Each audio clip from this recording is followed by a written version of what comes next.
මනුස්සයන්ට හිතන හැම හිතුවිල්ලක්ම සුන්දර නෑ. පූජනීය නෑ. හැම හිතුවිල්ලකින්ම පින් වැඩෙන්නේ. ඒ වුණත් උතුම් සිරිදළදා වහන්සේ වන්දනා කරගන්නවා කියලා හිතක උපදින හිතුවිල්ල පවා සුන්දරයි, පූජනීයයි, පින් වැඩෙනවා. ඒ නිසා තමන්ගේ හිත ඇතුලේ උපදවන්න මේ දවස්වල අනිවාර්යෙන් මේ හිතුවිල්ල සිරිදළදා වහන්සේ අපට වන්දනා කර ගැනීම පිණිස වැඩහිඳිනවා. අපට අනුකම්පාවෙන් වැඩහිඳිනවා. ඒ සිරිදළදා වහන්සේ වන්දනා කරගන්න ඕන මමත් කියලා ඔයාලගේ හිත ඇතුලේ උපදින හිතුවිල්ලට පවා පින් වැඩෙනවා. සිරිදළදා වහන්සේ වන්දනා කරගන්න ඕන කියන අදහසින් ගෙදරින් එළියට තියෙන පියවරකින් පවා පින් වැඩෙනවා. කිලෝමීටර් ගණන් සැදැහැවතුන් පෝලිං වල ටික ඉස්සරහට පියවර තියනවා.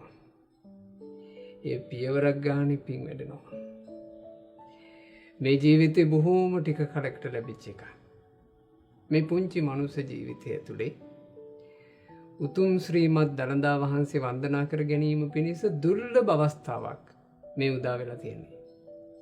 විශේෂයෙන් තරුණ දරුවෝ ඒ අවස්ථාව මගේ හැරගන්න එපා. ඔයාලා රූපවාහිනියෙන් මාධ්‍ය වලින් දකිනවා සිරිදළදා වහන්සේ වන්දනා කරගන්න වයසක අම්මලා තාත්තලා පෝලිං වල තෙරපි යන හැටි. සන්තෝෂෙන් වන්දනමාන කරගෙන සතුටු කඳුළු වගුරු ඇවිල්ලා කතා කරන හැටි. ඒ වයසක අම්මලා තාත්තලා ඇතැම්මු කියනවා අපි සිරිදළදා වහන්සේ දැකගත්තා, වන්දනා කරගත්තා. ජීවමාන බුදුරජාණන් වහන්සේ දැක්කා වගේ අපිට දැන් S2 පියුණත් කමක් නැහැ කියලා. ඒ වචනේ අම්මලා තාත්තලා කියන්නේ S2 පියවෙන්න දැන් ළඟයි කියලා දැනෙන නිසා හිතවලට. වයසට ගිහින් විතරද මිනිස්සු මැරෙන්නේ? වයසට ගියාට පස්සේ විතරද මිනිස්සුන්ගේ S2 පියවෙන්නේ? තරුණ වයසට හිටිය කියලා නේ. ජීවිතේ කොයි තැනක මොනවා වෙන්න බැරිද?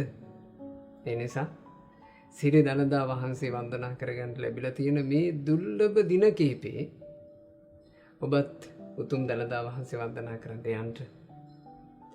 ඕනේ තරම් කාමයේ වෙනුවෙන් ඇතැම් වැඩ කටයුතු පොඩ්ඩක් අතපසු කරලා ඇති. තමාගේ එක වැඩ කටයුතු වෙනුවෙන් කරන රාජකාරී කටයුතු වල නිවාඩු පවා අරගෙන ඇති. ඒ නිසා දවසක් 2ක් 3ක් පෝලිං වල හිටියත් කමක් නැහැ. උතුම් සිරිදළදා වහන්සේ වන්දනා කරගන්න යන්න. දළදා වහන්සේ වන්දනා කරගන්න ලැබුණත් එකයි නැතත් එකයි කියලා. පෝලිං වල ඉන්න. මොකද දළදා වහන්සේ වඳිනවද නැද්ද කියන එකට පෙර මං දළදා වහන්සේ වන්දනා කරනවා කියලා පෝලිමක ගත කරන තප්පරයක් පවා ඔයාලගේ ජීවිතේ පින් වඩවනවා. අපේ බුදුරජාණන් වහන්සේ 45 වසරක් පුරාවට ලෝකානුකම්පාවෙන් ශ්‍රී සද්ධර්මයේ දේශනා කළා. ඒ දහම් පද වලින් කී දෙනෙකුගේ කෙලෙස් ගිනි නිවිලා රහතන් වහන්සේලා බවට පත් වුණාද?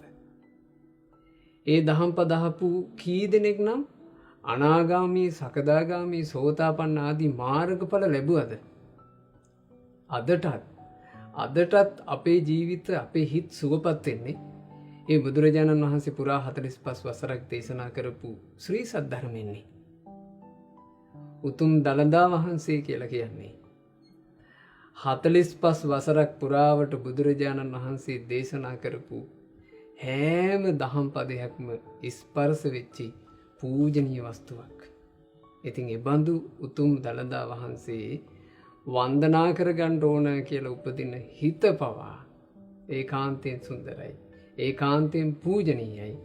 ඒකාන්තයෙන් ඔබේ දිවි ගමනට පින් වැඩෙන හිතවිල්ලක්. ඒ නිසා හැමදෙනාට ශ්‍රීමත් දළදා වහන්සේ වන්දනාමාන කෙරෙන මේ කාලවකවානුවේ දළදා වහන්සේ බැහැදකින්ට හිතුවිලි පහල කරගෙන දළදා වහන්සේ බැහැදක වන්දනා කරනු පිණිස පියවර තබ තබා අර පෝලිං වල ඉස්සරහට ගිහින් උතුම් ශ්‍රීමත් සුගත තථාගත දළදා වහන්සේ තමන්ගේ ඇස් දෙකින්ම දෙක බලා වන්දනා කරගෙන තමන්ගේ ජීවිතයට උදාර පින්ඵල නෙලා ගන්නට වාසනාව ලැබේවා කියලා ආශිර්වාද කරනවා.